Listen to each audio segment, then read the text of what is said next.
And we're going to move into Messianic Judaism now. So it all comes from the understanding. And again, do they believe in Jesus? Of course. That's in their name. They believe in Jesus. But in many cases, they will not pronounce the name of Jesus, because for some will say that it's not his name. It was because, again, it gets into extremes. There's varyings, there's spectrums of Messianic Judaism. But if you look at the Messianic congregations throughout the United States, you say, and people have explained, like, no, it's harmless because it's just Jews becoming Christians.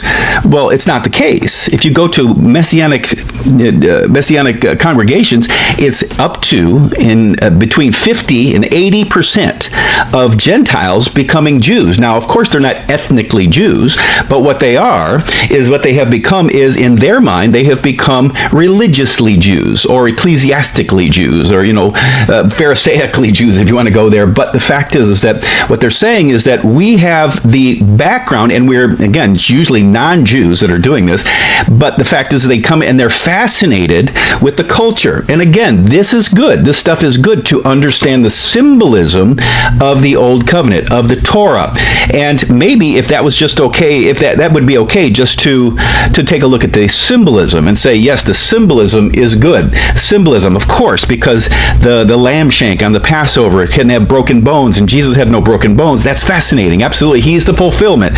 And you look at some of the things you say. You walk into the sanctuary, if you could. It was for the priests and the high priests. You walk into the sanctuary, there's a door, and you say, Jesus said, I was that door. You walk into the sanctuary, into the holy place. You look to the south wall, and there's a candelabra, or what do we call it? Like you celebrate Hanukkah. It's a candlestick. And it says very clearly throughout, we know that Jesus says in John chapter 8, I am the light of the world. So he declared himself to be that light. You go over to the north wall, and he says, I am the bread of life. It's stacks of bread, all fulfilling Christ. In front of you is an altar of incense, a golden altar. And Jesus says that's the prayers of the saints. Now, those prayers are supposed to go through the separating veil that separated the holy from the most holy, and go to the Father, into the presence of the Father, into the most holy. But they had to go through the veil. And Jesus says, even the veil, that's me.